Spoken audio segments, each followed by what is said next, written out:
By the spring of 1945, the Third Reich was dying. The empire that Adolf Hitler had proclaimed would last 1,000 years had survived barely 12. Germany was surrounded, its cities reduced to ruins, its armies shattered across every front. What remained of Hitler's once mighty war machine was bleeding out in the forests of Germany, on the frozen plains of the Oder River, and in the smoking ruins of its own capital. The road to Berlin had been paved with millions of dead. In the east, the Red Army had crushed the Wehrmacht in a series of devastating offensives. Operation Bagration had annihilated Germany's central armies. The Vistula-Oder offensive had shattered the last major defensive line. Soviet forces now stood less than 70 kilometers from Berlin. In the west, American, British, and Canadian armies had crossed the Rhine and were tearing through western Germany. Cologne had fallen. Frankfurt had fallen. The Ruhr, the industrial heart of the Reich, had been encircled, trapping more than 300,000 German troops. Germany no longer had the strength to fight a long war. But Hitler refused to surrender. Inside the Führer bunker beneath the ruins of Berlin, he still spoke of victory. He still believed in miracle weapons, in imaginary armies, in final counterattacks that would change the course of history. Maps were spread across the table. Units that no longer existed were moved across paper fronts. Orders were issued to divisions that had already been destroyed. The reality outside the bunker was far different. German cities lay in ruins. Millions of refugees flooded westward, fleeing the advancing Soviet armies. The roads were clogged with carts, wagons, bicycles, and columns of exhausted civilians. Entire families walked for days through snow and mud, carrying what little they could save from their destroyed homes. Behind them came the Red Army. For the Soviet Union, the war was not just about defeating Germany. It was about revenge. The German invasion of 1941 had left more than 20 million Soviet citizens dead. Entire villages had been burned. Cities had been starved into submission. Millions had been executed, deported, or worked to death. The memory of Leningrad, Stalingrad, Kiev, and Minsk burned in the minds of Soviet soldiers. Now they were marching into the heart of the Reich. Marshal Georgy Zhukov commanded the 1st Belarusian Front. Marshal Ivan Konyev commanded the 1st Ukrainian Front. Together, they controlled more than 2 million soldiers, 6,000 tanks, 40,000 artillery guns, and thousands of aircraft. It was the greatest army ever assembled in Europe. Their objective was clear: Berlin. The German defenses were collapsing, but the Reich was not yet dead. Hitler had ordered the city to be defended to the last man. Berlin was declared a fortress. Every street would become a battlefield, every building a strong point, every bridge a trap. The defense of Berlin was entrusted to General Helmuth Weidling, commander of the LVI Panzer Corps. His forces were a patchwork of shattered Wehrmacht divisions, SS units, police battalions, Volkssturm militia, Hitler Youth, and foreign volunteers. Old men and boys were handed rifles and told to defend the capital. The Volkssturm, a militia formed from men aged 16 to 60, was thrown into combat with almost no training. Many had never fired a weapon before. They were armed with old rifles, Panzerfaust anti-tank weapons, and little else. The Hitler Youth, indoctrinated from childhood, were told they were the last hope of Germany. Some were barely 14 years old. They would face Soviet tank armies hardened by 4 years of brutal warfare. On April 16, 1945, the final offensive began. Before dawn, the eastern horizon erupted in fire. More than 40,000 Soviet guns opened fire simultaneously. The bombardment shook the ground for kilometers. German positions along the Oder River were smashed into dust. Forests were torn apart. Trenches collapsed. Entire defensive lines vanished in the storm of steel. Searchlights lit the sky, turning night into artificial day. Then the Soviet infantry advanced. They crossed the Oder and the Neisse under heavy fire. German machine guns cut down entire companies. Mines exploded beneath advancing tanks. The fighting was savage, chaotic, and relentless. At the Seelow Heights, the last major natural defensive line before Berlin, the Germans made their stand. Zhukov hurled his armies forward again and again. The slopes were soaked with blood. Tanks burned. Artillery pounded the hills into dust. For 3 days, the battle raged without pause. Finally, the German line broke. The road to Berlin lay open. Soviet tank armies poured through the gap. The remnants of German divisions were pushed aside or crushed. The last reserves were thrown into the fire and destroyed. On April 21st, Soviet artillery began shelling Berlin itself. The capital of the Third Reich was now a battlefield. The thunder of guns echoed through the streets. Buildings collapsed. Fires raged across entire districts. The population fled into basements and subway tunnels. Inside the bunker, Hitler listened to the sound of artillery and still spoke of victory. But the end was coming. The Red Army was at the gates. By the third week of April 1945, Berlin was no longer a city. It was a battlefield. Smoke covered the skyline. Entire districts burned day and night. The sound of artillery never stopped. The once grand boulevards were buried beneath rubble. Tram lines lay twisted like broken bones. Apartment blocks that had stood for generations were reduced to skeletal ruins. Berlin, the capital of the Third Reich, had become a fortress surrounded by the largest army Europe had ever seen. The Red Army closed in from every direction. From the east came Zhukov's First Belarusian Front. From the south came Konyev's First Ukrainian Front. Their tank armies raced toward the heart of the city, cutting off escape routes and surrounding German formations. The encirclement was complete. On April 23rd, Soviet forces reached the outer districts of Berlin. The suburbs of Marzahn, Lichtenberg, and Köpenick became the first battlegrounds. German defenders fought desperately among the apartment blocks, using Panzerfausts to ambush Soviet tanks at close range. Entire streets turned into killing zones. Soviet infantry advanced behind rolling artillery barrages. Buildings were smashed apart floor by floor. Machine guns fired from shattered windows. Snipers hid in attics and ruins. The air was thick with brick dust and smoke. For the civilians still trapped inside the city, the nightmare had no escape. Hundreds of thousands hid in cellars and subway tunnels. Food was almost gone. Water was scarce. Electricity had failed. Fires burned unchecked. The wounded lay without medical care. The dead were buried in courtyards and parks. Berlin was dying. The German defenders fought with a mixture of fanaticism and desperation. The regular Wehrmacht units were exhausted and under strength. Many divisions existed only on paper. Their ranks were filled with teenagers, elderly men, and survivors from shattered formations. SS units fought with ruthless determination, driven by ideology and fear of Soviet captivity. The Volkssturm was thrown into battle with almost no training. Boys who had once marched in Hitler Youth parades now crouched behind rubble with Panzerfausts, waiting for tanks that weighed 50 tons and carried cannons larger than anything they had ever seen. The city was divided into 9 defensive sectors. Each was commanded by an officer responsible for holding his area to the last man. Bridges were mined. Barricades were built from overturned trams and furniture. Anti-tank guns were hidden in intersections. Snipers were posted in church towers. General Helmuth Weidling knew the situation was hopeless. But Hitler had forbidden retreat. Inside the Führer bunker beneath the Reich Chancellery, the Nazi leadership still clung to illusion. Adolf Hitler paced through the narrow concrete corridors. His hands trembled. His body was failing. Yet he continued to issue orders for counterattacks by units that no longer existed. He spoke of the Wank Army coming from the west to save Berlin. He spoke of Steiner's forces breaking through from the north. He spoke of a final reversal of fate. None of it was real. Felix Steiner's army had been destroyed. Wank's forces were fighting desperately against the Americans and could not reach the capital. The Western Allies had stopped at the Elbe, honoring their agreement with the Soviets. Berlin was alone. On April 25th, Soviet and American forces met at the Elbe River near Torgau. Germany was cut in two.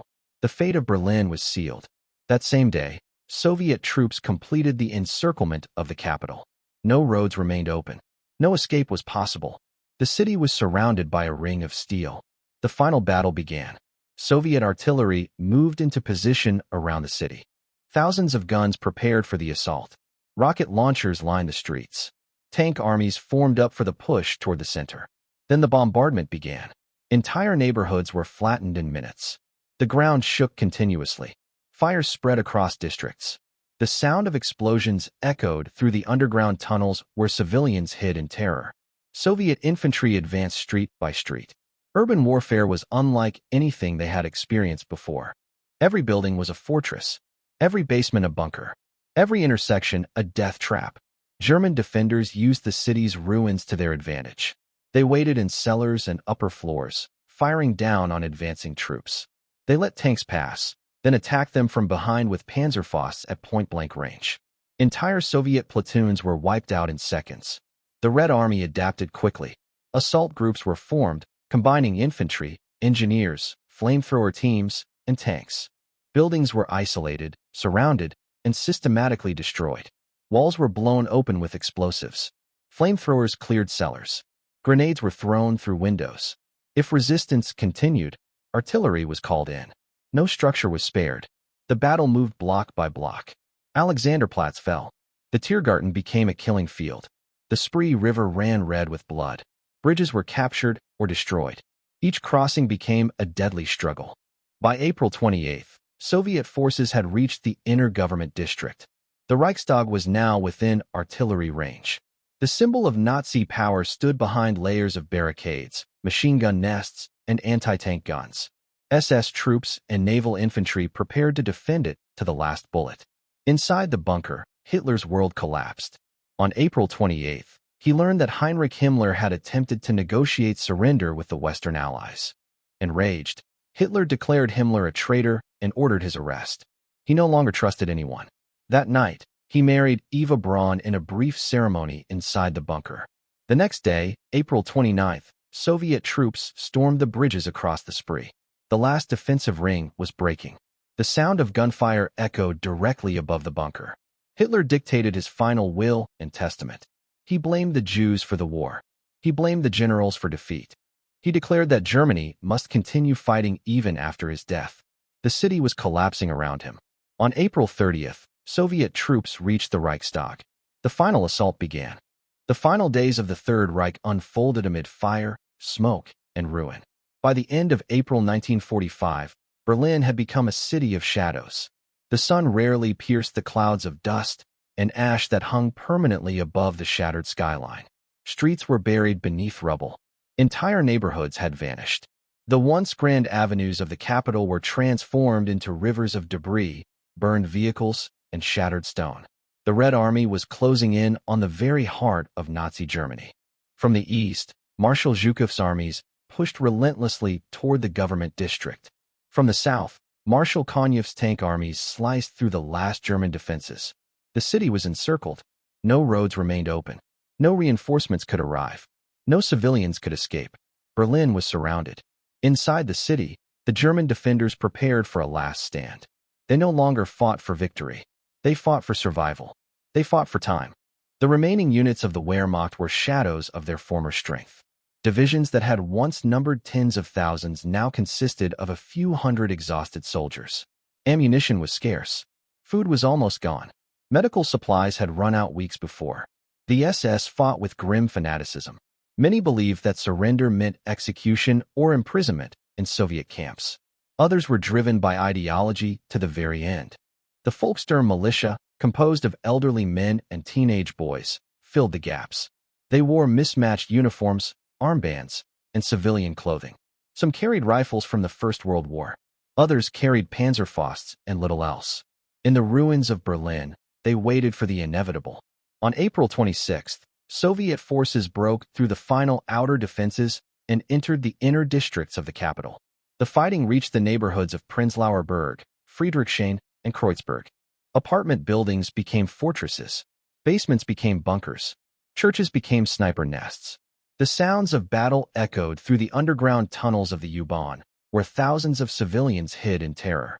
For the people trapped inside Berlin, the world had shrunk to darkness and fear. Families huddled in cellars. Children cried from hunger and exhaustion. The wounded lay on floors without bandages or medicine. Fires burned uncontrollably through entire blocks. The stench of death filled the air. There was no escape. The Red Army advanced methodically. Assault detachments moved forward behind massive artillery barrages. Engineers cleared minefields and barricades. Flamethrower teams burned defenders out of cellars. Tanks fired point-blank into buildings. Each block was taken at enormous cost.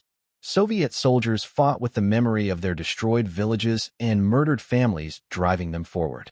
Many had marched thousands of kilometers from Stalingrad, Kursk, Kiev, and Minsk. They had seen the horrors of occupation. They had buried comrades by the roadside for 4 years. Now they were in Berlin. the symbol of everything they had fought against. The battle intensified as Soviet forces approached the government quarter.